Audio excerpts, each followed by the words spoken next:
First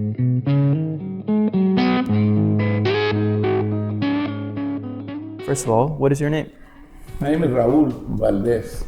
I was born in San Felipe del Rio, Texas, in 1947. Can you tell us where in Texas that is? Is that in the south? That's on the border between about 150 miles southwest of San Antonio. Is your family from there too? My great-grandfather, Valdez, was born in Gonzales, Texas. Okay. And that's where his family was from. I think his father was from there as well. My great-grandfather moved there to work on the railroad in Eagle Pass. My grandfather, born in Eagle Pass, was also started working on the railroad. Actually, he got to meet Judge Roy Bean back in those days in Langtree, Texas. He lived in Sanderson for a while and then started having family, and eventually they wound up moving to Oklahoma, where my mother was born. She was born in Oklahoma. And my father's family as well, from Gonzales. Somehow they wound up moving to Del Rio, San Felipe del Rio. My father's name was Raul as well as mine. And my mother's name was Gloria de Leon. And they got married, and that's where this all came together. I have a sister in San Antonio named Rebecca, Becky. My grandfather's name was Carlos de Leon. And he had a bunch of kids. His wife's name was Laudiana. Lorianne, I guess, because actually one of my uncles named his daughter Lorianne. Oh. I guess the English version of Laudiana. Yeah. Does your genealogy stretch back any further, or has it been all concentrated in Texas? I mentioned earlier about my grandfather, my great-grandfather. Everybody used to say he was full-blooded Coahuilteca. They used to call him Indio Coahuila or Coahuilteca. We actually trace it back quite a bit, you know, and to Gonzales, Texas. I think they were part of the founding, you know, of that city or that town at the time. The family was. They've been there for quite a few generations before that.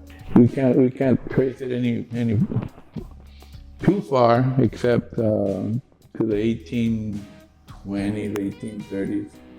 That's pretty far back. And is that on your father's side? Yeah, that's on my father's side. And my mother's side, they used to live close to the mission, but I never found out what mission it was. Probably in San Antonio area or something. And they had settlements around there somewhere. There's a lot of missions in Texas. I don't know which one, you know, but they used to say somehow they had good business with the mission, you know, they'd go to the mission. Could even be the Alamo. That's Could be it. When you were in San Felipe, where did you go to school? San Felipe High School. Okay. Yeah. That was the only high school there? There was actually two. One was for white people and one was for brown people. Actually, the one for white people had a little mix. You know, they had all kinds of brown and black people as well, but mostly white. So was it officially segregated, or was it? Oh yeah.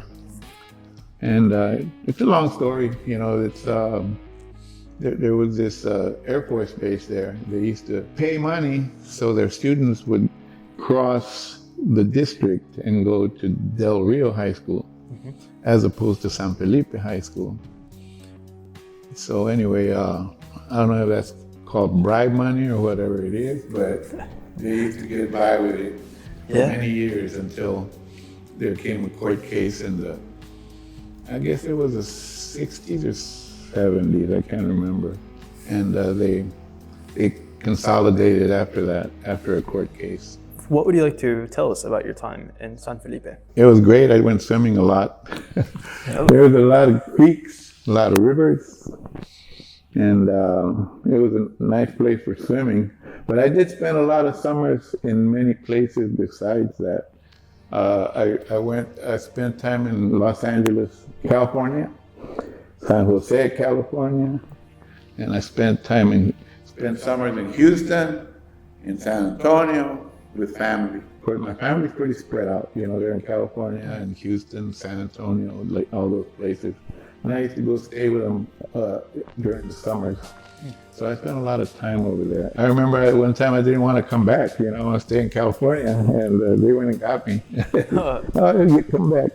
You're coming back no matter what, and I was still a teenager. I must have been 13 or somewhere around there. Right. You were 13. They drove all the way to California. Oh, yeah. Well, they were going to go anyway, I think. Okay. Yeah, to take my grandmother so she could see the family up there.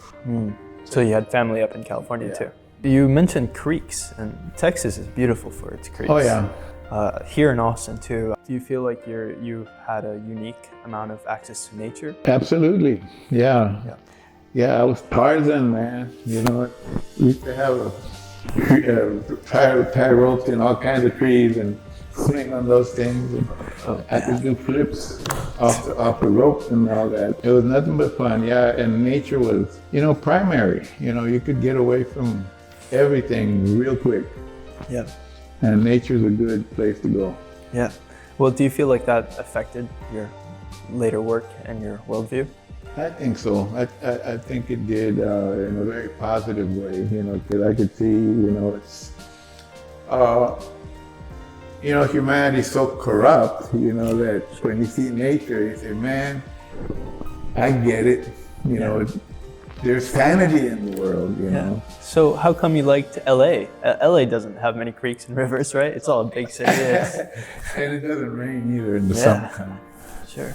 It doesn't rain at all, but no, it was just another totally different adventure. I wanted to stay in LA as well, but when I went to San Jose, that's where I wanted to. I almost got registered in school there, and stayed there. LA was great too, man. I used to like both of them, but I just got to have so many friends in San Jose that I almost wanted to just about stay.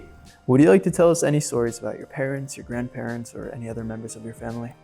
I don't know. My grandfather, like I said, he got to meet Judge Roy Bean when he was a kid, and he said, I'm so glad I never paid him back the $20 he lent me. He said he was 17 years old, and Judge Roy Bean was already older, but an old man by then, and he didn't last very long. Never got to pay him back. But he said he was a mean son of a gun, man. he was the law west of the Pecos River. He was the judge, and he pretty much ran that little town. And they named that town after an actress from back in those days named Lily Langtry. And he was a big fan of hers, and he named the town after her. He liked my grandfather. He treated him well, and he let him borrow $20, which was a big deal for back then. Those days, yeah. Do you have any children or grandchildren? I've got 3 kids. I got 3 girls. And they've made me a grandfather 8 times. I had 2 great grandkids, by the way. My grandson had babies already, man. He was in a hurry. Well, a lot of your work is engaged in your history and your people's history. When you were in school in San Felipe or later on in high school, is that where you learned about your own history? Did they give you an accurate account, or did you have to become more critical later on? Actually, you know what? I remember very clearly that I was probably in the 2nd or 3rd grade when I was already skeptical about things. When they say Columbus discovered America, I scratched my head. I said, he discovered America, but there are Indians here. That would puzzle me. What do you mean? How can he discover America? I thought the Indians discovered America if, they were already here, but certainly not him. And anyway, that's one of the things that I clearly remember being skeptical about a lot of stuff. I remember seeing calendars of, for example, they're very romanticized pictures of Aztec gods and goddesses, and that's it. Well, who were those people? So I started finding out a little bit about that, but I noticed that it wasn't in school. It wasn't in the educational system. There's something missing here. So anyway, I was like that since I was a kid. I was very young. I was wondering about that, and I was wondering why they left everything out. Where were these calendars? Where did your family have them, or were they in everywhere, school? They would give them out at the grocery stores, and we'd have them on the wall. They'd have Ometeotl, and they'd have Omecihuatl, Popocatépetl, all these characters that I learned about later, depicted in these, What did you do after school to learn more about that? Well, I definitely, went to the library, and there was something called an encyclopedia back then. And I'd look into that kind of stuff, into those books. And I was actually really interested in learning, but I would drift off in class, I wouldn't pay attention. I did good grades, made real good grades in elementary school, but then my grades started getting worse the older I got, starting to get a little bit rebellious, and I didn't pay as much attention later on. I was doing my own research. I wanted to learn what I wanted to learn about, get into paleontology and a lot of into anthropology and archaeology. And I said, I'm going to be an archaeologist when I grow up, and that kind of interest started rising in me, to be something like that. Did you ever end up going to university? Yeah, I went to the university, but I was playing in a rock band back then. So what was the name of your band? The Grapevine. I played lead guitar. Cool. Yeah. Well, actually, in those days, because we're talking about way back in the old days, man, we were covering the Beatles and the Rolling Stones. We did mostly covers, actually, but I was the one that was blues inclined, but I wanted to do Hendrix, and I wanted to do Muddy Waters, but you got me running, Buddy Guy. It was psychedelic time, so we put chocolate in it. And we turned it into the chocolate grapevine. The chocolate grapevine. And I used to party too hard, and I didn't do very well. And in those days, if you didn't do very well, there was this thing called the draft. And I got drafted. They took me into the army, and I wound up in a place called Vietnam. Actually, that was kind of weird because they sent me to Panama, and I wanted to go back and play in the band, and I wound up in Panama, and I heard that if they send you to Vietnam, you'll do one tour of duty and you're out immediately after that. So I said, okay, I volunteered to go to Vietnam instead of stay in Panama. Because Panama, it would have been longer. Yeah. Sure. Well, it wound up being longer anyway, because they didn't send me my orders until 6 months later. So I didn't get to gain what I wanted. I was naive because I was already conscious about local injustices and that kind of thing. Anyway, I wound up in Vietnam because of that.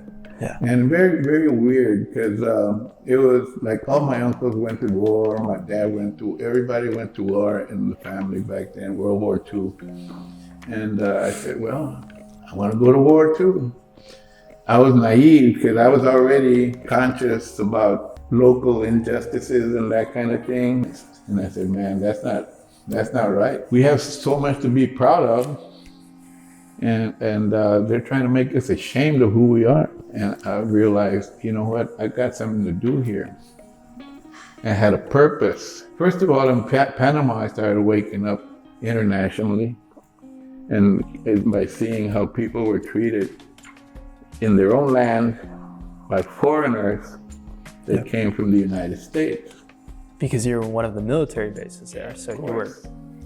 And I could see. I could see it real clearly, and then in Vietnam, it was even more clear to me.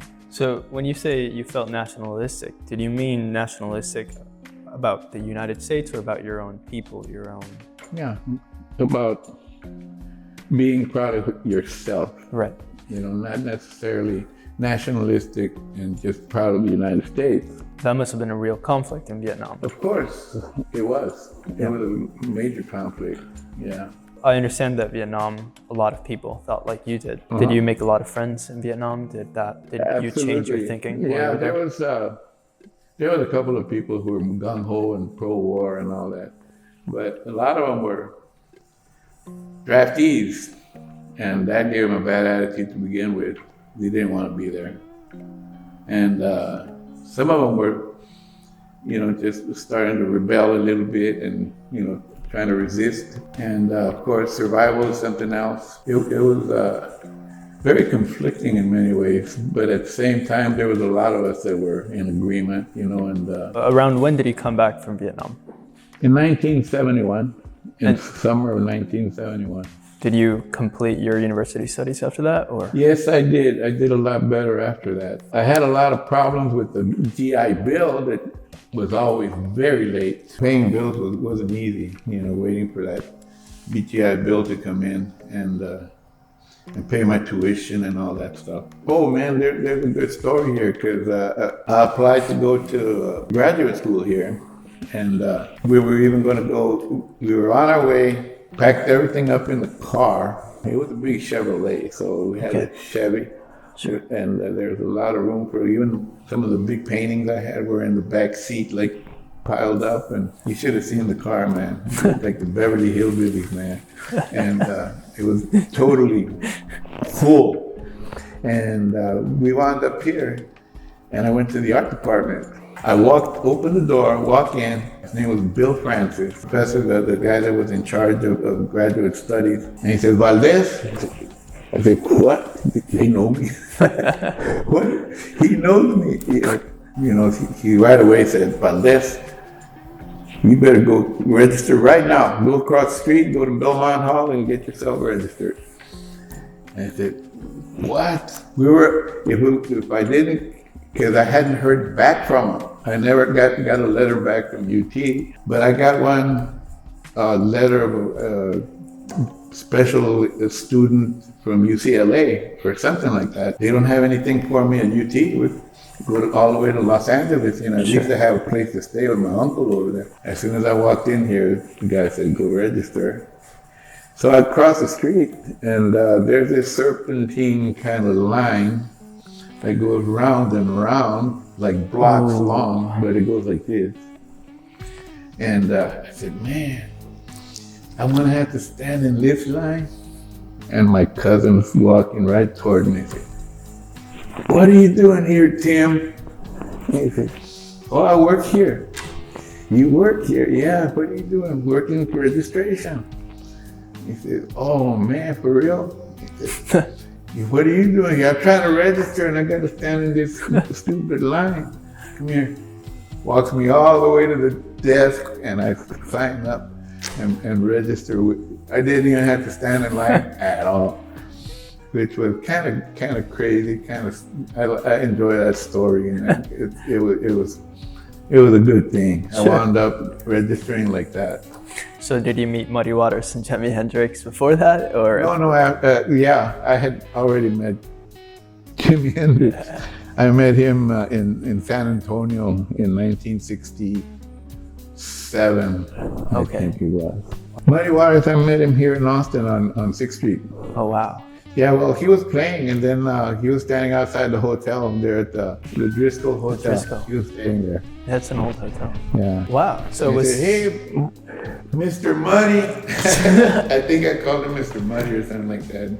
Shook his hand. Hey, how you doing? And then started talking a little bit there. And it was kind of a good thing for me, because I was a big blues fan. I consider myself a blues man every now and then. Yeah. Was 6th Street different back then? Oh, a lot different. Antone's was on the corner, about a block away from Congress at the time. Antone's was a big blues venue back then. There's still one right now.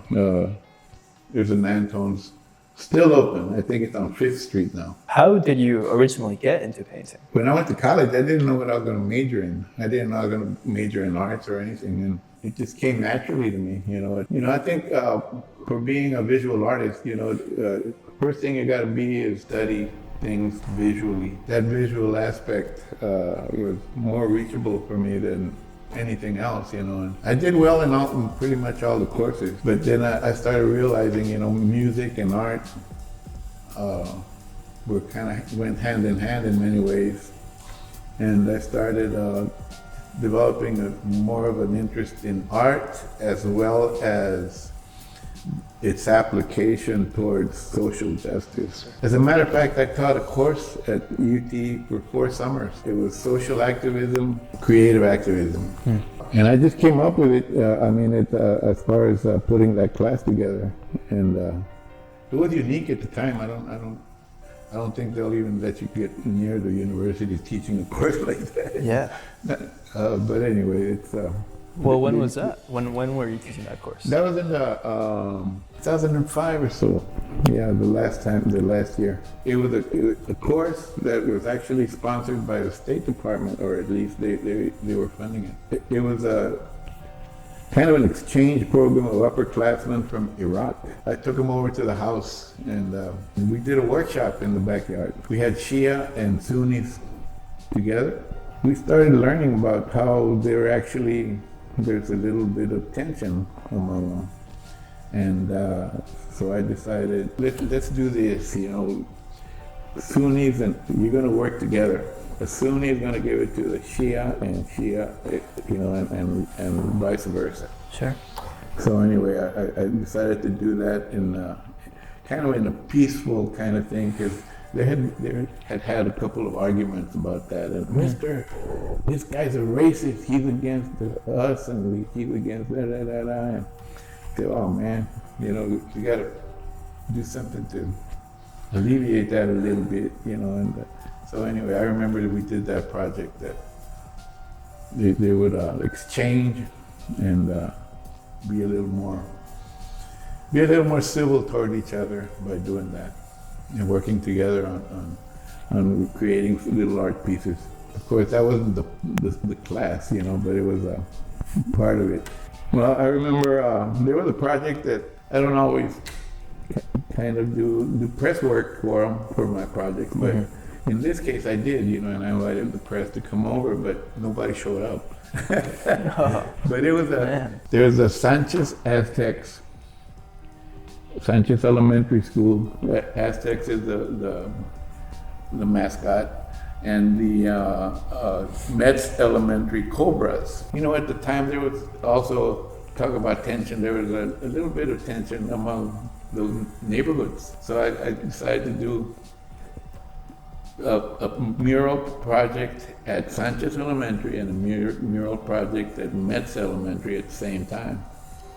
And we would have the Aztec Cobra mural exchange.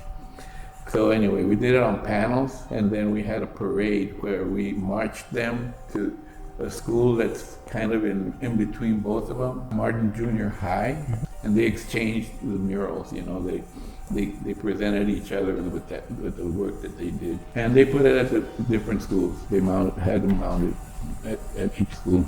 Kind of the same thing. Same idea. You've been active in the community for a long time. What were some of the memorable organizations that you worked with during El Movimiento during the 70s? Since I was in grad school in 75, I started thinking that we needed a cultural center. We want to build a cultural center. And I figured the way to do it was to start an organization and start doing, went with murals and use it in a way that you organize community while you're doing them, So I'd go door to door looking for opinions, trying to get people involved and tell them about it. And I figured that, eventually we could get music involved, get theater, get pretty much all the disciplines under one organization and build a cultural center that way. This guy named Albert Alurista, the poet from, I think he's from San Diego. He was living here, and he came up with the name, the League of United Chicano Artists, which was Lucha Incorporated, Lucha. Eventually, we had some pretty good projects going on. We had an international art conference where we had a good amount of people from Mexico, from California, New York. Part of it was at the university, and which was, different, back then. Because what's this going on? They couldn't believe it. We had a really good turnout. A lot of people came from all over Texas, of course, but all over the United States and and from different parts of Mexico. Then Maria Salinas joined the group with Ballet Folclórico Aslan de Texas, and they eventually wound up touring Europe. Anyway, things were happening. We were gonna start a cultural center. Around that time, somebody came up here from San Felipe and told me, "What are you doing?" Told them what we were doing. "Hey, we gotta do that too." I had been working with a couple of people I knew at the Texas Commission on the Arts, and who were could afford being a lot more generous at the time by giving good funding to do artist in residence gigs all over the state. I gave them all the instructions how to get things started. Sure. And then all of a sudden I get a phone call and say, "Okay, we're ready." For what? "Well, we're ready for you to come down." I said, "No, well, I can't move out of here." And then they brought a bus full of kids and talked me into it, and I had to give lucha up. And I don't know, it continued for a while, but it wasn't the same. But I did go down there and start the Casa de la Cultura in San Felipe del Rio. It was called Comité Cultural del Pueblo back then. Now they just call it Casa de la Cultura. But I went and started that thing over there, and I stayed stranded. I had to come back eventually, but got a summer gig at the University of Houston working with kids, preparing them for college. We did a project there, and then they offered me some other money to do a work there too. It just didn't work out. I had to come back to Austin, and then they called me to go and talk to city council about the mural at Clarice Lincoln that I had painted many years before that, and they're going to destroy it already. They were talking about destroying it, so I came down for that, and I just said, "No, I got to come back. This is where I belong, I gotta keep working on that." Anyway, I came back and tried to pick up lucha again. It just wasn't the same anymore. Dynamics had very much changed. There was going into like an organization, to promote somebody to run for office or something, and for the system, for city council, or for how did that state happen? Representative. Lucha is called lucha. I know, man, but it just somebody had interest in using the organization for other purposes, and it just wasn't the same anymore, and it just... Yeah. Well, did you work with any other organizations during that time? But I ran into a couple of people with Vietnam Veterans Against the War, Veterans for Peace, and we went on delegations to war zones. All these guys were anti-war, and I said, "Oh man, that sounds interesting, because it's not just promoting yourself as being a veteran, but you want to do something about raising the conscience of people that don't know what's going on.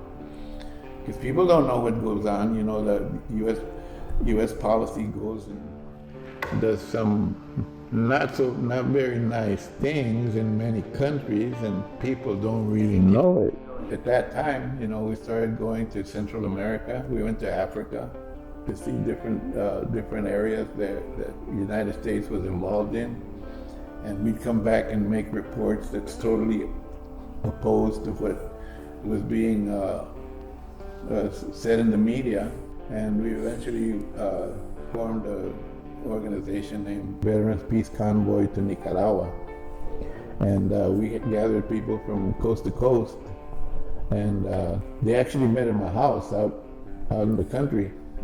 I had a couple of acres out there, and everybody camped out of my house, and I'm talking over 100 people, and buses and trucks and everything else, and all loaded up with food and clothing and different things and medical supplies. We're going to drive down to Nicaragua. All the way down there. All the way down. Well, we got stopped at the border. We were there for several days, and we had a big support group. There was hundreds of people at the bridge. And they shut down the bridge. They shut down all commerce. Right, so they shut down the bridge because of you guys. It wasn't shut down beforehand. No, yeah. And there was some people crossing back and forth, but hardly in, not like usual, Sure. we clogged it up. So was it the United States government that didn't want you guys to cross over, or was it Mexico? Actually, we found out that it came directly from the president's office. Wow. Ronald Reagan said, "Don't let them cross, no matter what." Specifically, your organization. Your own. Yes. Well, first of all, we got arrested at the border. Say, no, you're not arrested. You're just detained. But we were handcuffed and dragged to jail, so we called it arrested. They broke our window and sprayed us with tear gas. I came out on CNN, with my hands behind my back, crying, because of the tear gas. I don't want to come out crying on national television, What was going on in Nicaragua at that time? Well, at that time, there was the Contras were funded by the United States. We were down there, and we actually got to see exactly. We went to the war zones. We didn't go just to Managua or something. We went out into San Jose de Bocay, to Esteli, out where there was actually combat going on, and we actually saw casualties and children being, blown up and stuff, and amputees. And we saw this little bitty kid, little baby that got blown up. And all these things. So we brought back pictures and started talking to people and all that. And that's when that was the delegation that made us finally do the convoy afterwards. And then we got all these people together. Our motto was feed the children, not the war. And so since we didn't get to cross, we said, okay, well, let's go to Washington and go dump this at the White House. Dump all this wheat that we have. It's going to go bad, so we're going to just dump it right in front of the president's house. Of course, they didn't let us near the president's house, but we did go to D.C. So anyway, we got to sue the president. We filed a lawsuit against Ronald Reagan, Caspar Weinberger, Elliot Abrams, all the president's men. Did you win the suit? We won it, and thanks to Texas Rural Legal Aid and the Center for Constitutional Rights. And they helped us out. We were able to finally, we came back and crossed with everything down. Took it down to Nicaragua. After that, I wasn't treated real well with customs agents and things like that. Every time I travel, they started making threats. Every time I cross, they said, "Oh, you're a dead man, you know that?" And all this stuff. And wow. I paid a lot of attention to when I heard the term public art. I say, "Oh, public art." Los tres grandes, or Orozco, Rivera, and Siqueiros, the three muralists from Mexico, during the 30s and 40s and 50s. Of course, they were very influential in developing after the Mexican Revolution. They were universally, influential. People all over the world, still kind of recognize them as being, some of the instigators of murals, public murals, and then those three guys influenced me a lot. But I said, you know what, I'm going to do real public art. I want to take it even further than they did, because they painted murals, for the public. I'm going to use the public. And I'm going to go to them and ask them what ideas they would like to have painted. And I went door to door with the idea in mind as well that it's an organizing project, trying to build toward the cultural center. That's how I started doing the door-to-door things. In 1974, I did the first one, and then I started doing it every time I would do something, I would do the same thing. I would go and ask and get these opinions, and then do an opinion survey, and that canvas would give me the idea for what the composition was going to be. And then I'd have people, you want to come paint? Come on. And it's harder, it's more difficult, of course, because you have to deal with a lot of people and a lot of opinions and a lot of people. And you got to let go of control. And then people say, no, wait a minute, I didn't tell you. I told you to paint this and you didn't paint it. And no, we go with, but it's still a lot of fun, and people don't get it, because years later, I saw this old man walked up to me and said, remember me? I was in the 3rd grade or something, Because I painted a lot in schools and stuff. That's one of the things that public art, I thought I would redefine it, and actually take it to the limit, and actually have people participate more than just, look at it. It raises their conscience, about Sure. whatever their particular inclination is. People from the media would ask me, hey, can we interview you? Because we hear that that's your mural. And I said, no, it's not. He said, what do you mean it's not? Everybody says it's your mural. He said, no, that's not what they're saying either. Listen to them. And they were chanting, you can't destroy our mural. See what they're saying? They're saying it's theirs. It's their mural. So anyway, that was success for me, that's, man, see, it's theirs. That's what I wanted to do in the first place. Mr. Valdez, thank you so much for coming and for answering our questions. Thank you for the privilege. Is there any other story or idea that comes to mind? Oh yeah, as soon as I get in the car, I'll remember.